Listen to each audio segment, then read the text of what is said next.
Hello दोस्तों, कैसे हैं आप सभी लोग। आशा करता हूँ आप लोग स्वस्थ होंगे, मस्त होंगे। दोस्तों आज हम लोग बात करने वाले हैं मोनोसेप इंजेक्शन के बारे में, जो कि इंडिया के अंदर डॉक्टरों के द्वारा काफ़ी पसंद नहीं किया जाता है। क्योंकि दोस्तों मोनोसेप इंजेक्शन एक ऐसा इंजेक्शन है कि जो कॉमन बीमारियों में अच्छे से कार्य करता है और लगभग सभी प्रकार की बीमारियों में बैक्टीरियल संक्रमण को मारने के लिए अच्छा एंटीबायोटिक ड्रग है दोस्तों। परंतु उससे पहले अगर आपने हमारे सिसोदिया मेडिको चैनल को सब्सक्राइब नहीं किया है, कृपया करके हमारे सिसोदिया मेडिको चैनल को सब्सक्राइब कीजिए, बेल आइकन बजाना दोस्तों बिल्कुल भी ना भूलिएगा, जिससे कि आपको प्रतिदिन के अपडेट्स मिलते रहें। दोस्तों आइए हम लोग बात करते हैं अपने मोनोसेप इंजेक्शन टॉपिक के बारे में। दोस्तों जैसा कि मैंने बताया कि यह एक एंटीबायोटिक ड्रग है जिसके अंदर सेप्ट्रोक्सोन नामक एक ड्रग फॉर्मुलेशन पाया जाता है। दोस्तों सेप्ट्रोक्सोन जो ड्रग फॉर्मुलेशन है, सेफेलोस्पोरिन जो क्लासिफिकेशन है, इसके अंदर सेप्ट्रोक्सोन नामक ड्रग को रखा गया है। सेफेलोस्पोरिन एक क्लासिफिकेशन में 3rd जनरेशन के में देखा जाता है। अब दोस्तों हम बात करने वाले हैं कि यह किस किस बीमारी में इस इंजेक्शन का प्रयोग सबसे ज़्यादा किया जा सकता है। दोस्तों जैसे कि हमने बताया कि यह एंटीबायोटिक ड्रग है। एंटीबायोटिक यानी कि दोस्तों हमें बाहर से आने वाली बीमारियां हमारे बॉडी के अंदर उनकी जो बैक्टीरियल संक्रमण है, अब ये दोस्तों दिया जाता है हमको इंट्रावीनस यानी कि आईवी यह इंजेक्शन हमको दिया जाता है पेशेंट को, जो कि अच्छे से कार्य करे। स्लोली इसको लगाना होता है, जिससे कि अगर फास्ट अगर पेशेंट को दिया जाएगा तो पेशेंट को वहाँ पे वॉमिटिंग है, चक्कर है, या एक बीमारी दांती बिछने टाइप की जिसको बोलते हैं वो हो सकती है, या पेशेंट बेहोश भी हो सकता है। इसीलिए इस इंजेक्शन को बहुत स्लो लगाना चाहिए। अब हमारे ब्लड के अंदर जाकर के ये क्या करेगा, बैक्टीरिया से लड़ेगा, उसकी सेल बॉल को ये रप्चर करके उसके अंदर एंटर होकर के बैक्टीरिया के जो बीमारी है उसके ग्रुप को ये डिस्ट्रॉय कर देता है। यानी कि बैक्टीरिया की सेल बॉल में जाएगा, उसको डिस्ट्रॉय करके बीमारी से लड़ने में हमारी मदद करेगा।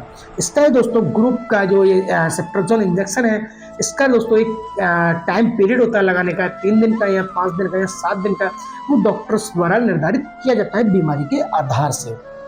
अब दोस्तों हम बात करते हैं कि इनको किस किस बीमारी में डॉक्टर्स के द्वारा सबसे ज़्यादा दिया जाता है। दोस्तों यह इंजेक्शन सबसे ज़्यादा टाइफाइड बुखार हो या निमोनिया हो, मलेरिया हो, या कोई सूजन जैसी बीमारी आ रही है हमारी बॉडी के अंदर, चोट लगी हो, या कोई सीवियर कट लग गया हो, या कहीं हमारे फ्रैक्चर भी हुआ हो, या सीजर से पहले भी दिया जाता है। अगर कोई ऑपरेशन हम हॉस्पिटल में कराने जा रहे हैं तो हॉस्पिटल में यह इंजेक्शन हमारे कुछ समय पहले चालू भी कर दिया जाता है, और सीजर के बाद में भी यह इंजेक्शन का बहुत ज़्यादा प्रयोग किया जाता है। अगर हमारे बॉडी के अंदर कोई कट लग गया है या कहीं पे भी कोई इंजरी हमको हो गई है तो डॉक्टर्स द्वारा इसको बहुत ज़्यादा रूप से चलाया जाता है। इसकी डोज जो दोस्तों होती है वो एडल्ट में दोस्तों सुबह शाम यानी कि बीडी के हिसाब से एक इंजेक्शन सुबह, एक इंजेक्शन शाम को हमको 1 ग्राम इंजेक्शन एडल्ट में 18 साल या 16 साल से ऊपर के जो लोग होते हैं, 40 साल 50 साल तक के, वो 1 ग्राम इंजेक्शन को बीडी में चलाया जाता है। यहाँ पे हम चाइल्ड के रूप में कोई भी बात नहीं कर रहे हैं। अब बात करते हैं दोस्तों बीमारियों के अलावा हमें नॉर्मल किन किन बीमारियों में इसको दिया जा सकता है। जैसे कि दोस्तों हम इसको एक्ने यानी कि फेस पर पिंपल्स हो जाते हैं, या कहीं पे हमें कोई इन्फेक्शन हो जाता है, एलर्जी हो जाती है, या हमें खुजली टाइप की बीमारी होने लगती है, हर्पिस होने लगती है, या कि अन्य बीमारियां जैसे हेड में डिजीज हो जाती है, या हमें सेक्सुअल डिजीज होने लगती हैं, या महिलाओं में जो भी बीमारियां होने लगती हैं सेक्सुअल डिजीज के रूप में देखी जाती हैं, या उनके यूट्रस में प्रॉब्लम हो सकती है, या उनके फेलोपियन ट्यूब में प्रॉब्लम्स हो सकती हैं। तो लगभग दोस्तों देखा जाता है कि मोनोसेप इंजेक्शन अकेले खुद एक कई बीमारियों से लड़ने की क्षमता रखता है। अब दोस्तों बात करते हैं हम इसके साइड इफेक्ट्स के बारे में। साइड इफेक्ट्स दोस्तों नॉर्मली कॉमनली जो साइड इफेक्ट्स देखे जाते हैं वो दोस्तों पहले के जैसे कि डॉक्टर के द्वारा लगाते समय ही पेशेंट को साइड इफेक्ट हो सकता है। अगर इसकी डोज स्लोली की जगह थोड़ी फास्ट अगर लगा दिया जाता है तो पेशेंट को तत्काल वॉमिटिंग या हेडेक जैसी बीमारी हो सकती है, तत्काल वो थोड़ी समय के लिए होगी, और दोस्तों पेट में भी दर्द हो सकता है। अब दोस्तों बात करते हैं कि क्या इसको लगाने के बाद में हमें ड्राइव करना चाहिए या कंप्यूटर वर्क करना चाहिए। तो दोस्तों थोड़े समय के लिए नहीं करना चाहिए, क्योंकि वहाँ पे डिजीनेस हो सकती है। अब बात करते हैं दोस्तों कि शराब पीने के बाद में अगर किसी पेशेंट ने शराब पी लिया, उसका एक्सीडेंट हो गया है बाइक से या कार से, कैसे भी, अगर वो क्लिनिक में या डॉक्टर के पास में हॉस्पिटल में जाते हैं तो डॉक्टर द्वारा यह इंजेक्शन दिया जा सकता है। ये दोस्तों अब बात करते हैं इसका दूसरा साइड इफेक्ट, डायरिया पेशेंट को भी हो सकता है। साइड इफेक्ट में लूज मोशन टाइप में उसको हो सकते हैं।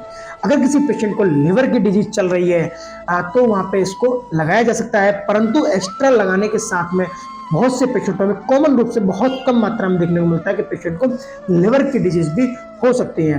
दोस्तों दूसरा होता है कि पेशेंट को कभी कभी इस इंजेक्शन के द्वारा साइड इफेक्ट के रूप में हीमोग्लोबिन की डिफिशियंसी होने लगती है और WBC की मात्रा भी कम होने लगती है, कभी कभी प्लेटलेट्स भी डाउन होने लगती है, परंतु दोस्तों यह बहुत रेयर देखने को मिलता है।